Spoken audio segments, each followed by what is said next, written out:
estudiante de tercer semestre de la licenciatura en lenguas extranjeras con énfasis en inglés de la UNAD. Y realizamos esta entrevista para el curso de didáctica.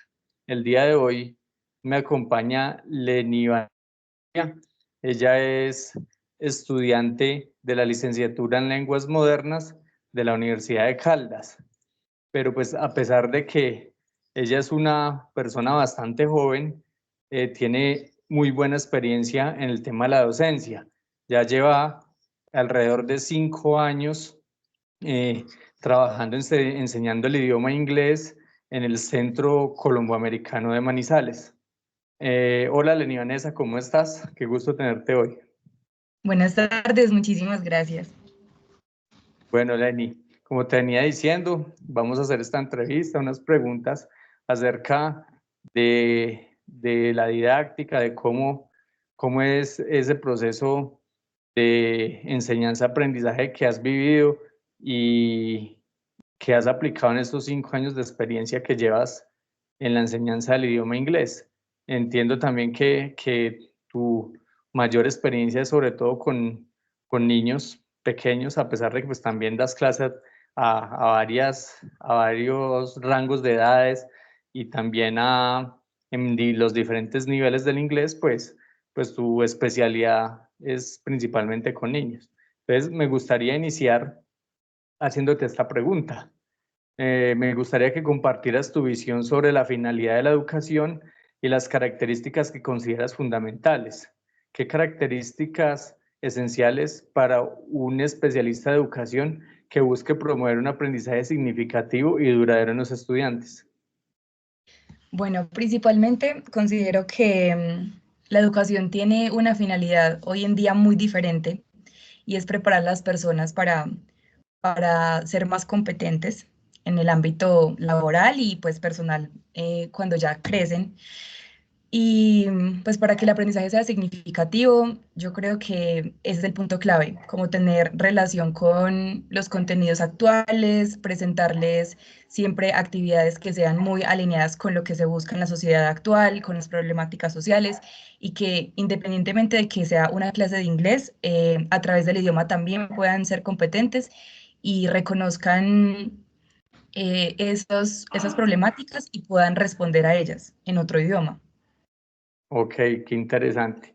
¿Y qué papel consideras que juega la educación en la integración de los diferentes intereses de los alumnos en el proceso educativo?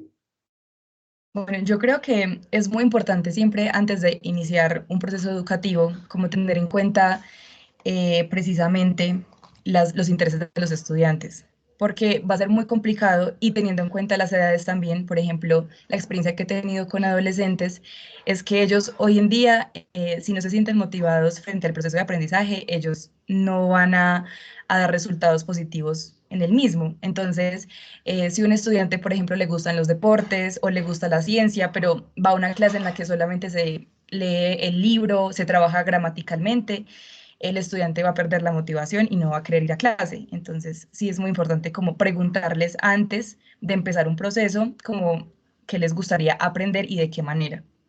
Suelen ser muy Ah, críticos, la verdad. sí, perfecto. Vale. ¿Y cómo integras los objetivos de aprendizaje, los contenidos curriculares y las necesidades de los estudiantes en la planificación de tu clase? Bueno, de cierta forma yo creo que es la parte más compleja del proceso educativo, teniendo en cuenta que, por ejemplo, en el caso de nosotros, contamos con un material específico que son los libros de trabajo. Entonces, en los libros se nos comparten como, digamos, los temas que debemos trabajar, bien sea de gramática, de vocabulario, y además tenemos que trabajar cada nivel con un proyecto. Entonces, por lo general, el proyecto va muy alineado con la gramática y el vocabulario que Ujú. debemos enseñar, ¿cierto? Pero obviamente la clase tiene que tener otros objetivos como los comunicativos. Entonces, cómo el estudiante va a trabajar esa gramática y ese vocabulario para poderse comunicar en una situación real, ¿cierto? Sí. Entonces, de cierta forma, es como plantear actividades en las que se explique como tal el proceso, cómo funciona la lengua, pero al mismo tiempo el estudiante tenga la posibilidad de practicarlo y de utilizarlo así sea en un contexto simulado, ¿cierto? Teniendo en cuenta que, por ejemplo, en el Colombo manejamos el Communicative Approach, que básicamente es utilizar la lengua en contexto, ¿cierto? Y a pesar de que Sí. nosotros vivimos en Colombia, de que no tenemos el contexto directo del inglés, por ejemplo, acá ellos salen de clase y van a la calle y es español, la idea de nosotros es siempre fomentar ese espacio. Entonces, desde que ellos entran al Colombo, hablamos en inglés, tanto las recepcionistas, los directores, los coordinadores. Entonces, creamos como ese contexto que ellos de pronto no tienen afuera. Y pues así se Vale. iban integrando los diferentes aspectos, creando el Ok, contexto. perfecto. Y si nos centramos un poco más en ese proceso de planificación, ¿qué aspectos consideras prioritarios al establecer los objetivos de una clase y al diseñar las actividades para alcanzarlos? Bueno, específicamente con los objetivos, siempre la idea es trabajar, no sé si conozcas la taxonomía de Bloom, pero en ella se plantean unos niveles para crear objetivos. Entonces, la idea Ok, nunca es trabajar solamente como en los niveles más básicos, que puede ser como memorizar, repetir, sino que se trabajan los niveles más altos de la taxonomía, como diseñar, crear. Entonces, a partir de eso, se crean las actividades y se crean los objetivos. Entonces, por ejemplo, en una clase uno puede decir como los estudiantes deben ser capaces de crear un diálogo con respecto a tal tema gramatical específico en este contexto. Entonces, pues eso con respecto a los objetivos. Como siempre listo. que sean muy comunicativos, que se use la lengua, que se utilice la gramática, pero enfocado a una situación específica de contexto real. Vale, perfecto. Y, por ejemplo, más centrados, o sea, ya veíamos que hablábamos de la planificación en general de una clase, pero ¿cuáles son esos elementos que no deben faltar en la planeación de una clase de lenguas extranjeras, o sea, específicamente en este ámbito? Bueno, de cierta forma nosotros trabajamos como tres fases que son PPP, ¿cierto? Entonces, presentation es la primera parte. En Ok, esa uno simplemente da la introducción del tema. Puede ser a través de la explicación o puede ser a través de un método implícito. O sea, puede ser una lectura, un audio donde los estudiantes reconozcan la gramática o que se va a explicar, ¿cierto? Eso es sí. presentation. La segunda P es practice. Entonces ya la actividad que sigue debe ser enfocada a utilizar esas herramientas que ya vieron en presentation, pero pues para que lo puedan como interiorizar, ¿cierto? Presentation, Ujú. practice y la última es production, que ya en esta el estudiante sí debe crear algo. Entonces son como los tres que nunca deben faltar, el PPP. Ok, súper, súper interesante. Y en el caso de específicos, por ejemplo, ¿qué elementos de planeación de una clase pueden integrar un grupo heterogéneo que incluyan estudiantes con necesidades especiales? Bueno, yo creo que en la planeación sí es indispensable tener en cuenta esos aspectos, ¿cierto? Por ejemplo, cuando tenemos un caso especial con algún estudiante, la estrategia que se quiere plantear con él debe estar incluida en la planeación, ¿cierto? Entonces, si el Ajá, estudiante, por ejemplo, tiene un déficit de atención, que nada más en estos momentos tengo un caso, lo que he hecho con él es simplemente asignarle un compañero que lo acompañe en el proceso, un compañero que de pronto siempre termina más rápido, que de pronto comprende más fácil los temas, entonces puede acompañarlo, pero eso yo lo incluyo en la planeación. Entonces, como que ok, la actividad va a durar este tiempo, digamos 20 minutos, pero hago la aclaración de que hay algún estudiante que se demora menos y que él va a complementar los 20 minutos apoyando a sus compañeros. Entonces, como que en la planeación también se ve reflejado como ese apoyo o la estrategia específica que se trabaja con el estudiante que tiene necesidades educativas especiales. ok, súper, muy bien. Ahora, entendiendo la motivación como el primer paso para disminuir tensiones y generar el deseo de aprender, ¿qué estrategia utilizas para romper el hielo al iniciar una clase? Bueno, obviamente en mis clases nunca pueden faltar los warm-ups, ¿cierto? Y Sí. suelen ser de movimiento. Me gusta mucho incluir como el movimiento en la clase. Entonces, por ejemplo, bueno, hay algo importante antes y es que cuando yo llamo a lista a los estudiantes, porque siempre nos toca hacerlo al iniciar la clase, trato de llamar a lista con alguna actividad. Entonces, por ejemplo, hoy tengo esta pregunta: ¿cuál ha sido puede ser relacionada con el tema. Por ejemplo, ¿cuál ha sido su canción favorita en inglés durante todos estos años de aprendizaje? Entonces, llamo a la persona y me responde diciéndome su nombre y pues qué actividad, qué canción le gusta, ¿cierto? Ok. Pero pues obviamente los warm-ups sí son de movimiento, realizamos canciones enfocadas a los campamentos, no sé si alguna vez hayan escuchado sobre eso, pero son canciones, por ejemplo, de repetición, de concentración, obviamente en inglés, pues para que ellos de pronto se activen, estén más motivados y también las implemento como brain breaks durante la clase. Entonces, digamos que hago una actividad muy compleja de gramática en la que tengo que explicar, digamos, 15, 20 minutos en el tablero. Apenas termino, hago un brain break para que ellos como que descansen un momento y ya puedan seguir de pronto en el libro o en una fotocopia, pues para que la clase no sea tan monótona. Entonces, como que hago esas pausas activas a lo largo de la clase donde puede ser competencias. Me gustan las actividades como Four Corners, entonces que deban correr, o actividades de buscar vocabulario por el salón. También Sí. utilizo muchas aplicaciones para eso, entonces que se muevan en la clase y que no siempre estén sentados simplemente escribiendo y repitiendo. Ok, súper. Y digamos, cuando desarrollas tus clases, ¿en qué medida te riges por el currículo institucional para el desarrollo? O si en algún momento piensas que este puede llegar a limitar tu libertad de cátedra. Bueno, de cierta forma es complicado porque sí tenemos como muchos límites con respecto a ese aspecto. Sí. Nosotros, como les mencioné anteriormente, tenemos un libro base, pero también tenemos una planeación, pues un formato de planeación que debemos seguir. Entonces, de cierta Ujú. forma, tratan de estandarizar mucho a los profesores. Aunque pues cada uno planea su clase, cada uno plantea sus actividades, la estructura para todos es la misma y siempre debe ir alineada con el libro. Entonces, por ejemplo, si dos profesores tienen el mismo módulo al tiempo, deben tratar de ir al mismo tiempo, por ejemplo, en las páginas del libro, en el mismo tema más o menos. Entonces, obviamente es complejo porque son dos maneras de trabajar diferentes, pero por lo general siempre vamos muy de la mano, igual con el currículo. Entonces, está establecido. De hecho, el Colombo tiene actividades específicas para cada módulo. Entonces, por ejemplo, en los módulos A se trabajan reading circles. Entonces, todos los módulos A tienen que ir a esas actividades de comprensión de lectura.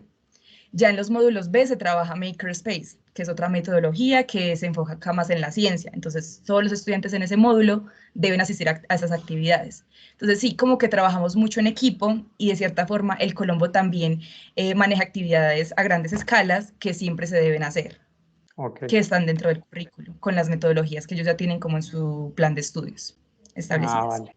Vale, perfecto. Y digamos, en el desarrollo de materiales didácticos, ¿cuáles son los elementos fundamentales que consideras al diseñar este material? Cómo se asegura que este facilite la mediación pedagógica en el aula? Bueno, hay muchos aspectos que se deben tener en cuenta. Por ejemplo, la estética, yo considero que es muy importante. No es posible presentarle a un estudiante de pronto unas diapositivas con mucho texto o de pronto un material ya hecho a mano con letra pequeña o letra cursiva. Debe ser comprensible, debe ser legible. La letra debe estar pues en tamaño apropiado y debe ser estético, debe estar limpio, de cierta forma creativo. Entonces, sí hay que tener en cuenta muchos aspectos para la producción de material, aunque siento que personalmente soy muy tecnológica. Entonces, como tal, trabajo más como aplicaciones, actividades online. Digamos, ahora con la inteligencia Sí, artificial, me ya gusta mucho trabajar con más ellos. adelante en la entrevista te Sí, iba a preguntar por ese tema. Sí, que es claro, no. bastante interesante. Pero Sí. sí, en cuanto a material, yo creo que es más que todo eso, como tener en cuenta esos aspectos que pueden ser pequeños, pero eso sí tiene un efecto. De pronto los colores también afectan mucho, entonces sí, es importante tenerlos en cuenta. Ok. También, digamos, la innovación, sabemos que la innovación juega un papel fundamental en el ámbito educativo y la didáctica es muy importante en este proceso. ¿Podrías compartirnos de pronto alguna experiencia en la que hayas utilizado estrategias didácticas innovadoras para enseñar una asignatura en particular, pues en este caso inglés, donde creas que tenga un impacto en el estudiante en el desarrollo de su pensamiento crítico y creativo? Bueno, nada más la semana pasada realicé una actividad que a los estudiantes les gustó muchísimo y fue que con la ayuda de inteligencia artificial creamos unos roles. La idea era hacer un roleplay Sí, y estábamos viendo los tiempos pasados, ¿cierto? Entonces, pasado simple, pasado perfecto, pasado progresivo. ¿Cuál era la idea? Los estudiantes iban a hacer la simulación de una corte, ¿cierto? Entonces estaba el juez, estaba el fiscal, entonces cada uno tenía su rol y era la situación de que se habían robado una pieza de arte muy importante. Entonces los estudiantes tenían que buscar qué pieza de arte querían discutir, se tenían que repartir los roles, entonces por ejemplo la persona del seguro tenía que buscar cuántos dólares valía, entonces trabajamos dinero y pues al momento de interactuar obviamente el juez iba guiando como el proceso y iba diciendo como tal persona debe hablar en este momento, tal persona se hace acá en el estrado, entonces ellos como que entre ellos iban con mucha creatividad, obviamente creando la escena, se metieron en su papel y pues también debían solucionar el problema, como decir es culpable, no es culpable, entonces pensamiento crítico también se incluyó ahí. ok, Fue una actividad súper. bastante enriquecedora para todos, les gustó Sí, muchísimo. claro, muy interesante. Ok, vale. Y otra pregunta, dentro de las fases del proceso de aprendizaje, ¿es necesario que el estudiante pueda poner en práctica el conocimiento aprendido dentro de su actividad cotidiana o su vida cotidiana? ¿Qué actividades extra clase recomiendas para este fin dentro del aprendizaje de una segunda lengua? Bueno, la ventaja que tenemos en el Colombo es que como es un centro cultural, ¿cierto? No solamente es un instituto de inglés como pueden ser otros institutos, el Colombo cuenta con mucho apoyo de la embajada, entonces tenemos, por ejemplo, la única biblioteca bilingüe en Manizales, en ella obviamente los estudiantes tienen acceso libre, de hecho es para toda la comunidad, la persona que quiera ir a la biblioteca del Colombo puede ir y allá tenemos, digamos, libros por niveles. Entonces los estudiantes van y dicen, no, yo soy de tal nivel, entonces, ¿qué libros me recomiendan? Y pues pueden trabajar la comprensión lectora, tienen ayudas audiovisuales. El Colombo también promueve otro tipo de espacios como lo son las galerías de artes. Los estudiantes pueden asistir a las exposiciones, son en inglés, practican el idioma, aprenden sobre cultura, sobre historia.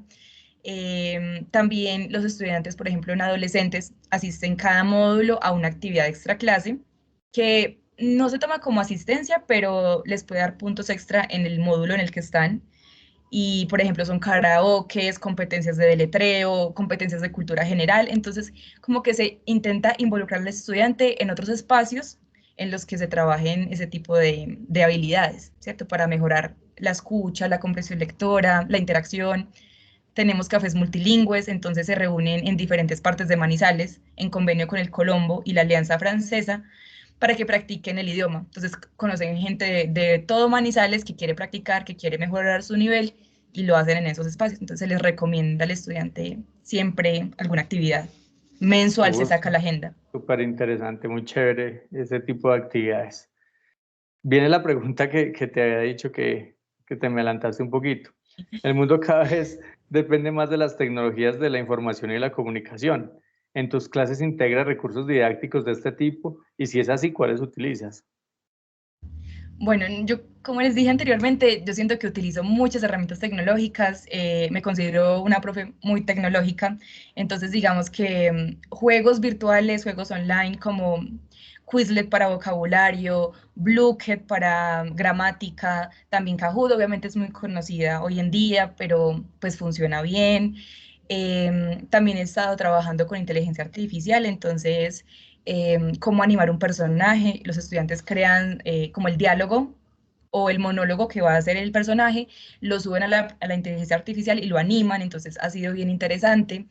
También, como mencioné anteriormente, en el Colombo estoy encargada de una metodología que es Makerspace y ella se enfoca más en la ciencia, la tecnología, la ingeniería, es más como relacionada con STEM, ¿cierto? Ujú. Entonces, se trabajan todas esas áreas del conocimiento, pero enfocadas a la enseñanza del inglés. Entonces los estudiantes hacen experimentos, hacen proyectos, tenemos talleres de robótica, tenemos impresión 3D, entonces de cierta forma sí, sí contamos con esos recursos para que los estudiantes puedan aprender a través de la tecnología. Qué chévere, sí, muy bien. Ahora, dime, ¿podrías describir cómo integras los elementos del proceso de enseñanza-aprendizaje en tu práctica docente diaria para promover un aprendizaje efectivo? Bueno, digamos que esos procesos de enseñanza y aprendizaje son muy necesarios, ¿cierto? Y para promoverlos dentro del aula y que el aprendizaje sea significativo, yo creo que es más que todo enfocado a las 3P que ya les compartí, Sí, en donde obviamente hay parte del estudiante, parte del maestro, eh, obviamente se tiene que seguir una secuencia muy lógica para que ellos puedan alcanzar como ese desarrollo de habilidades, esa comprensión de los temas. Entonces, si uno llega a una clase y empieza con una lectura, después con una escucha, pero pues eso no tiene como una relación, va a ser mucho más complicado el proceso de enseñanza y aprendizaje. Pero si hay una conexión, sí. es como que vamos a escuchar esto, pero acá está el tema de gramática, entonces lo sacamos, lo reconocemos, después lo ponemos en práctica y después producimos algo, pues obviamente el proceso va a ser mucho más sencillo para el estudiante, para que pueda adquirir el conocimiento o que lo podamos construir, que de cierta forma el conocimiento lo construimos con ellos. Así es. Y relacionándonos un poco con ese tema, ¿cómo crees que estas estrategias impactan en el aprendizaje de los estudiantes y su desarrollo integral, no solamente académico, sino integral? Sí, yo siento que en ese tipo de actividades obviamente se incluyen muchas más cosas que no están explícitas, ¿cierto? Entonces, por Sí, ejemplo, eh, las habilidades del siglo XXI se pueden encontrar ahí. Entonces, si hay una actividad de trabajo en equipo, entonces cómo los estudiantes desarrollan esas habilidades para trabajar en equipo, para entender de que son diferentes puntos de vista, pero podemos verlo desde, no sé, una situación más crítica. Entonces, es como que sí, las actividades ayudan para que ellos aprendan el idioma, para que lo practiquen, pero también desarrollan otro tipo de habilidades, más bien sociales o de interacción o para pues sus futuros trabajos. Entonces, de cierta forma es perfecto. un trabajo holístico. Sí. Y ya para terminar esta última preguntita, teniendo en cuenta que el proceso enseñanza-aprendizaje es un sistema de comunicación deliberado, ¿cómo consideras que se puede llevar a cabo una etapa de producción, generando un impacto en el estudiante? Sí, yo creo que es más bien lo que hemos venido discutiendo y es que Sí, obviamente cuando el estudiante tiene ese proceso de input, o sea, de recibir toda la información, de tener las herramientas, de comprender cómo funciona la lengua, la gramática, el vocabulario también, va a ser más fácil para él tener el momento de output. Entonces va a poder crear, va a poder escribir, va a poder... no sé, como llegar a ese punto en el que él pueda ya desde una mirada crítica expresar sus ideas, defender sus puntos de vista. Obviamente también es muy importante que el docente sea muy observador y lo tenga muy en cuenta en el momento de evaluar, ¿cierto? Entonces, no es posible que uno llegue a una clase y diga como, bueno, a este estudiante vamos a hacer este parcial, este examen y listo. No, al estudiante hay que presentarle todo antes. Entonces, si yo quiero que él tenga un buen resultado en su evaluación, primero le tengo que presentar la rúbrica o le tengo que explicar cómo va a ser la actividad para que el estudiante la pueda llevar a cabo de la manera correcta o de la que yo espero, ¿cierto? No ajá. puedo pedirles a ellos que adivinen cómo voy a hacer yo la actividad o cómo los voy a evaluar sin haberles explicado antes. Entonces, eso también es súper importante en ese proceso de enseñanza-aprendizaje. Ah, bueno, Lenny, pues quería agradecerte por tu tiempo, por compartir toda esta experiencia tan bonita, el proceso que has llevado desde tan temprana edad en el tema de la docencia. Me parece, pues, como lo dije al inicio de la entrevista, que tienes mucha experiencia, se nota el trabajo, se nota el proceso, se nota todo lo que has realizado, pues, en tan poco tiempo. Ya estás en octavo semestre de la licenciatura, pero pues a mi concepto eres ya toda una docente formada, ya estás a puertas de obtener simplemente el título. Entonces, pues agradecerte, felicitarte y pues por la colaboración en esta actividad. Muchas gracias. No, gracias también a ustedes por todo, por haberme tenido en cuenta para esta actividad y cualquier cosa en la que pueda ayudar más adelante, con muchísimo gusto. Bueno, muchísimas gracias. Hasta pronto. Chao.